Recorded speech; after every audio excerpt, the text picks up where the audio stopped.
नमस्कार, स्वागत है आपका हमारे चैनल में और मैं रानी गुप्ता आपके साथ। जिस तरीके से देखा जा रहा है कि यूपी में लगातार 25 मार्च के बाद जब से योगी आदित्यनाथ ने अपना कार्यकाल दोबारा संभाला है, वो लगातार ताबड़तोड़ एक्शन लेते हुए नजर आ रहे हैं। चाहे फिर वो एक्शन मंत्रियों और अफसरों के खिलाफ हो या फिर जो माफिया हैं उनके खिलाफ। जहां माफियाओं के खिलाफ बुलडोजर की कार्रवाई हो रही है, तो वहीं मंत्रियों और अफसरों को भी योगी आदित्यनाथ सख्त हिदायत देते हुए नजर आ रहे हैं। इस बार सीएम योगी ने अफसरों और मंत्रियों को ये हिदायत दी है कि जितनी भी उनकी संपत्ति है उसका ब्यौरा और उसके जो भी डिटेल्स है वो 30 जून से पहले सीएम को देने होंगे। इसी के साथ ही साथ जो वो डेटा होगा वो ऑनलाइन पोर्टल पर भी अपलोड किया जाएगा ताकि सभी को उनकी कितनी संपत्ति है इसके बारे में जानकारी हासिल हो सके।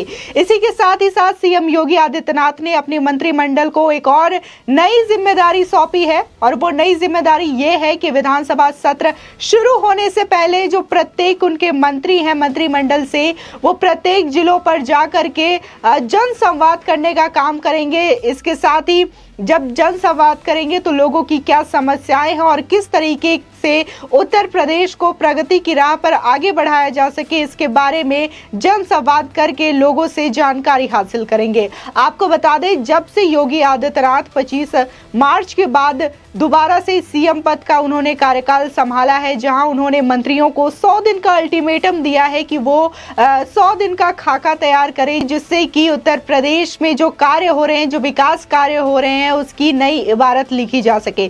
जहां देखा जा रहा है कि पूरे देश में लाउड स्पीकर को लेकर के तमाम तरीके की सियासी बवाल देखने को मिल रहा है। महाराष्ट्र इसका एक उदाहरण है कि किस तरीके से महाराष्ट्र में दोनों जो विपक्षी पार्टी हैं वो आमने सामने हैं लाउड स्पीकर और हनुमान चालीसा को लेकर के। लेकिन अगर यूपी की बात करें तो यूपी के सीएम योगी आदित्यनाथ ने इस मामले को बड़े ही आसानी से सुलझाया है। दरअसल उन्होंने हिदायत दी है कि चाहे मंदिर हो, मस्जिद हो, गिरजाघर हो या गुरुद्वारा हो, प्रत्येक धार्मिक स्थल में अगर कोई भी लाउड स्पीकर लगा है तो उसका डेसिबल जो है बस उसके परिसर तक ही सीमित रहे, उसके परिसर से बाहर नहीं जानी चाहिए उसकी आवाज।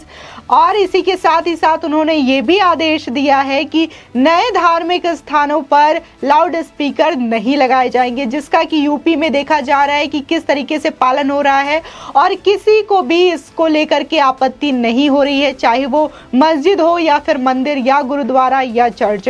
देख सकते हैं कि किस तरीके से देश की सबसे बड़ी आबादी वाली राज्य है यूपी और यूपी में कोई भी दंगा नहीं हो रहा है और कोई भी इस तरीके की सियासी हलचल देखने को नहीं मिल रही है। आपको बता दें, उत्तर प्रदेश के मुख्यमंत्री योगी आदित्यनाथ ने मंगलवार को अपने मंत्रिमंडल के सभी सदस्यों को अपने अपने फैमिली मेंबर्स की समस्त चल अचल संपत्ति की सार्वजनिक घोषणा करने का निर्देश दिया है। सीएम योगी ने मंत्रियों के अलावा भारतीय प्रशासनिक सेवा व प्रांतीय प्रशासनिक सेवा के अधिकारियों को भी संपत्ति उजागर करने का निर्देश दिया है। इसके साथ ही मंत्रियों से ये अपेक्षा की जा रही है कि शासकीय कार्यों में उनके परिवार के सदस्यों का कोई भी हस्तक्षेप नहीं होना चाहिए। आपको बता दें कि लोक भवन में अपने मंत्रिमंडलीय सदस्यों के साथ मंगलवार को आयोजित एक विशेष बैठक में सीएम योगी आदित्यनाथ ने कहा कि स्वस्थ लोकतंत्र के लिए जनप्रतिनिधियों के आचरण की सुचिता अति आवश्यक है। इसी भावना के अनुरूप सभी मंत्री शपथ लेने के अगले 3 माह की अवधि के भीतर अपने और अपने परिवार के सदस्यों की समस्त चल अचल संपत्ति की सार्वजनिक घोषणा करें। बता दें कि मुख्यमंत्री और उनके मंत्रिमंडल के सदस्यों ने 25 मार्च को पद और गोपनीयता की शपथ ली थी। वहीं सीएम योगी आदित्यनाथ ने कहा कि लोक प्रतिनिधित्व अधिनियम के प्रावधानों का अक्षरशः अनुपालन सुनिश्चित करते हुए मंत्रियों के लिए निर्धारित आचरण संहिता का पूरी निष्ठा से पालन किया जाए। इसी के साथ ही सीएम ने कहा कि सभी लोक सेवक यानी कि आईएएस, पीसीएस अपनी और परिवार के सदस्यों की समस्त चल अचल संपत्ति की सार्वजनिक घोषणा करें और यह विवरण आम जनता के लिए ऑनलाइन पोर्टल पर भी उपलब्ध कराया जाए। आपको बता दें कि शासकीय कार्यों में मंत्रियों के परिवार के सदस्यों के हस्तक्षेप की शिकायत का संज्ञान लेते हुए मुख्यमंत्री ने स्पष्ट कर दिया है कि सभी मंत्री यह सुनिश्चित करें कि शासकीय कार्यों में उनके परिवार के सदस्यों का कोई भी हस्तक्षेप नहीं हो। सीएम योगी ने नसीहत देते हुए कहा कि हमें अपने आचरण से आदर्श प्रस्तुत करना होगा। इसी के साथ ही उन्होंने ये भी कहा कि अब सरकार जनता के द्वार पहुंचेगी और आगामी विधानसभा सत्र से पूर्व मंत्रियों को प्रदेश भ्रमण का कार्य पूरा कर लेना होगा। इस सिलसिले में 18 मंत्री समूह गठित किए गए हैं और इनके लिए मंडल निर्धारित किए जाएंगे। आपको बता दें, सरकारी बयान के अनुसार दोनों उप मुख्यमंत्रियों की टीम में एक राज्य मंत्री सम्मिलित हैं। शेष 3 सदस्यीय मंत्री समूह गठित किए गए हैं। भ्रमण का ये कार्यक्रम शुक्रवार से रविवार तक होगा। पहले चरण में प्रदेश भ्रमण करने के बाद मंत्री समूहों को रोटेशन प्रणाली के तहत दूसरे मंडलों की जिम्मेदारी दी जाएगी। वहीं मुख्यमंत्री ने यह भी निर्देश दिया है कि 3 दिवसीय मंडलीय भ्रमण के दौरान हर टीम को एक जिले में कम से कम 24 घंटे रहना होगा। टीम का नेतृत्व कर रहे वरिष्ठ मंत्री कम से कम 2 जिलों का भ्रमण अवश्य करें। इसी के साथ ही मुख्यमंत्री ने भ्रमण के दौरान मंत्रियों के लिए दिशा निर्देश भी निर्धारित कर उन्हें मंडलीय समीक्षा बैठकों में विभागीय प्रस्तुतिकरण देखने की जिम्मेदारी भी दी है। साथ ही उन्होंने ये भी कहा है कि भ्रमण के दौरान जन चौपाल का कार्यक्रम अवश्य करें और सीधा संवाद जनता से करें। इसके अलावा किसी एक विकास खंड तहसील के औचक निरीक्षण करें और दलित मलिन बस्तियों में सहभोज का कार्यक्रम भी रखें। वहीं मुख्यमंत्री ने मंत्रियों को भ्रमण के दौरान शासन की लोक कल्याणकारी योजनाओं के लाभार्थियों से भेंट करने के साथ ही कानून व्यवस्था की समीक्षा करते हुए महिला सुरक्षा के मामलों, SSC ST के प्रकरणों में अभियोजन की स्थिति, पुलिस गश्ती, बाल यौन अपराधों, व्यापारियों की समस्याओं, गैंगस्टर पर कार्रवाई आदि का पूरा विवरण भी देखने को कहा है। सीएम योगी ने यह भी हिदायत दी है कि मंत्री समूहों के हर सदस्यों को रात्रि विश्राम किसी जिले में ही करना होगा। आपको बता दें, एक सरकारी बयान में बताया गया है कि हर टीम अपने भ्रमण रिपोर्ट मुख्यमंत्री कार्यालय के समक्ष प्रस्तुत भी करेगी। मंत्री परिषद की बैठक में मंत्री समूह की आंकलन रिपोर्ट पर चर्चा भी होगी। इसके बाद जनहित में और कदम उठाए जाएंगे।